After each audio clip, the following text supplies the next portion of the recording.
Assalamualaikum warahmatullahi wabarakatuh. Pada video ini, kami dari kelompok 1 akan membahas tugas manajemen sekolah, yaitu tentang teori supervisi pendidikan. Hal-hal yang akan kami bahas yaitu yang pertama, pengertian supervisi pendidikan, yang kedua, tujuan supervisi pendidikan, yang ketiga, fungsi supervisi pendidikan. Di sini yang pertama kita akan bahas tentang pengertian supervisi pendidikan. Kata supervisi berasal dari bahasa Inggris supervision yang terdiri dari dua kata, yaitu super dan vision, yang mengandung pengertian melihat dengan sangat teliti pekerjaan secara keseluruhan. Orang yang melakukan supervisi disebut supervisor.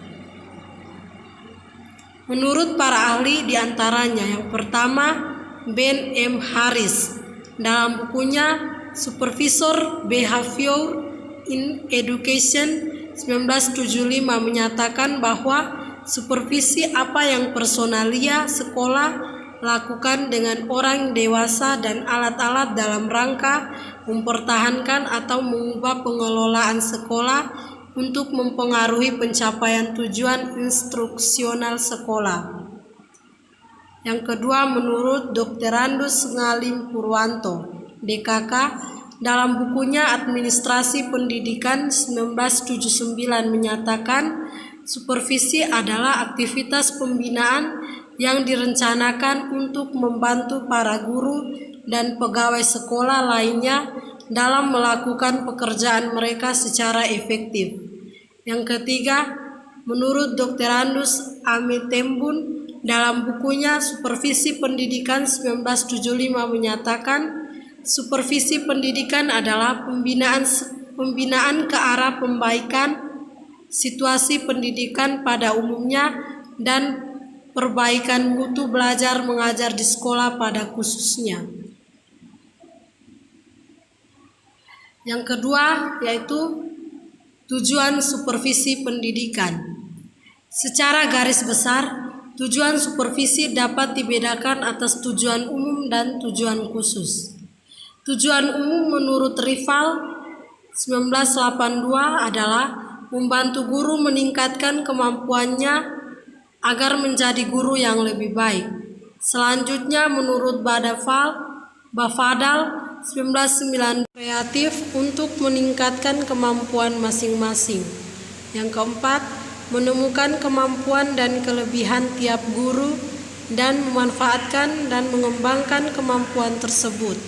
Yang kelima, membantu guru meningkatkan kemampuan mengajar di depan kelas. Yang keenam, membantu guru baru dalam masa orientasinya supaya cepat dapat menyesuaikan diri dengan tugasnya dan dapat mendayagunakan kemampuannya secara maksimal. Yang ketujuh, membantu guru menemukan kesulitan belajar siswa dan menemukan tindakan perbaikannya. Yang ketiga, fungsi supervisi pendidikan.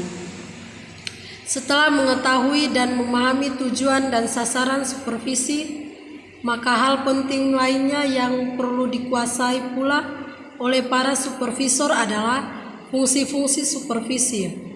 Secara garis besar, fungsi supervisi dapat dikelompokkan dalam 3 bidang, yaitu dalam bidang pendidikan, dalam bidang pengawasan, dan dalam bidang pelaksana.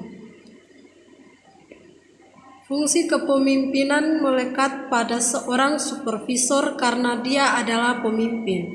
Begitu pula pengawas yang tugas pokoknya melakukan pengawasan. Sedangkan fungsi pelaksana terdapat pada supervisor karena dia adalah para pelaksana di lapangan yang dalam istilah bukunya adalah pejabat fungsional, sama halnya dengan guru dan kepala sekolah. Untuk sekedar memperoleh gambaran tentang rincian dari fungsi-fungsi tersebut dapat disimak pada uraian berikut. Yang pertama, dalam fungsi kepemimpinan, seorang supervisor hendaknya melakukan hal-hal sebagai berikut: meningkatkan semangat kerja kepala sekolah guru dan seluruh staf sekolah yang berada di bawah tanggung jawab dan kewenangannya.